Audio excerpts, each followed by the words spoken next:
members of the Fourth Estate, I have asked you to take advantage of our activity today to address you on an important matter of national concern. We have the bipartisan talks going on. Bipartisan talks going on in Nairobi, for which we are grateful as a county. And I was going to call upon ourselves as Kenyan citizens to give these bipartisan talks support and an opportunity to try and take us forward as a nation and as a people. We, as the people of Kenya and the people of Kisumu County, and as the leadership of Kisumu County, we have no alternative as a county that bore the brunt of the recent street protests against cost of living and bad governance. We really have no alternative than continue with the support of ongoing bipartisan talks. I think in the context of our history, such talks have occurred before, at a conjuncture that the nation needs such talk greatly. We have been following closely the ongoing dialogue talks between the Kenya Kwanza and the Azimio la Umoja One Kenya Alliance.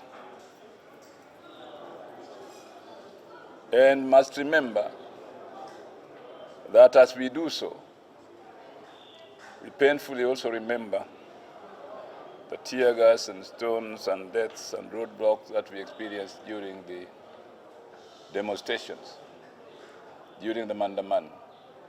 That was necessary to draw the attention of the world and of Kenyans to the importance of needed political and socio-economic changes in our nation and a correction to our legislative process and elections. If you look at the agenda of these talks, they are addressed to those issues. We are aware that the talks have been facing some challenges, ostensibly on the constitution of the Independent Electoral and Boundaries Commission, among other issues. But the talks remain focused on the intent and content of the dialogue.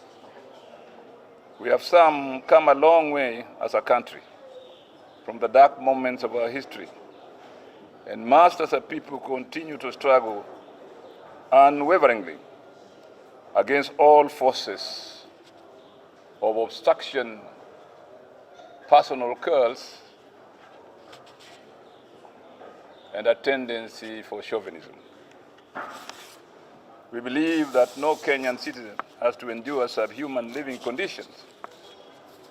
Every Kenyan must have adequate food, decent shelter and clothing, adequate health, security, and gainful employment. It is your right to enjoy minimum standards of human existence. The satisfaction of basic needs is a human right, at par with the right to life. After deep consultations and soul searching in the leadership of this country, we wish to state as follows. One,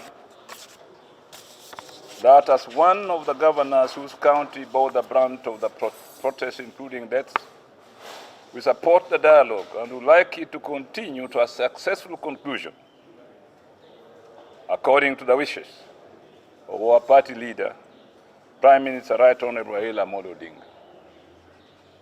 Two, that we appeal to the negotiators and our leaders to give the talks a chance to help resolve issues that resulted in the demonstration.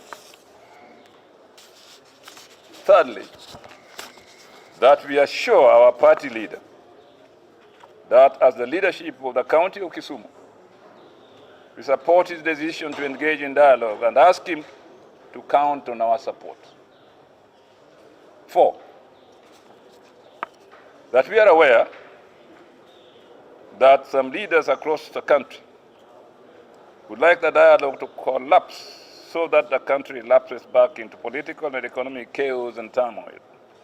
We should avoid such paths that will lead to more misery for the masses. 5,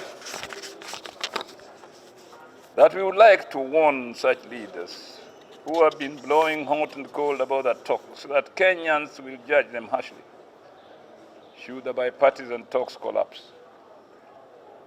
Let what is on the table be what is under the table. 6, that we remind our leaders from both sides of the political divide that some time is running out and that the faster we conclude these talks, the better for the people of Kenya. Let us tone down on hardline attitudes and embrace dialogue. 7, and finally, that we must stay together, for when we divert our focus, we'll never succeed and come out of the quagmire we are in as a country. We should never allow selfishness, egotistic and chauvinistic ways replace the cause we have believed in for so long. Indeed, the talks are but a moment in the struggle that we continue to get ourselves involved in for the full democratization of this nation through an electoral process that will truly be representative of the people of Kenya. And where an election, when it is over, as a democratic election, while the winner will celebrate his or her victory, the loser will accept the results as legitimate. When the loser, or so-called loser, does not accept the results as legitimate, there's definitely a big question mark on the democratic nature of that election. In the history of Kenya, there have only been 2 elections which have resulted in a situation when the winner celebrates the results and the loser accepts the results as legitimate. That is the 1960 election, the so-called Kenyatta elections, where KANU won and KADU accepted the results as legitimate.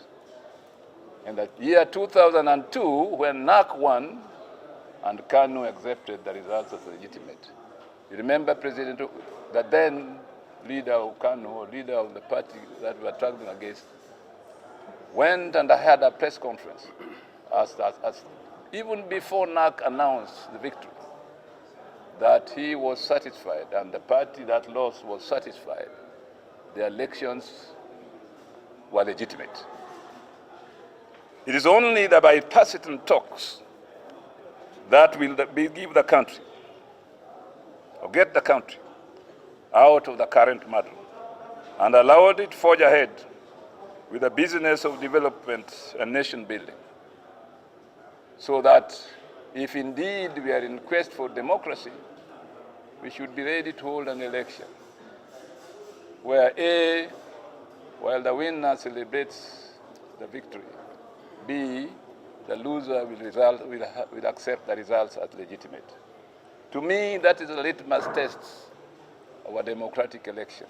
And I'm quite sure that we have people who share the same views in the bipartisan talks to make Kenya come out of the present quagmire and create an environment where Kenyan people will indeed have a truly democratic government. Thank you.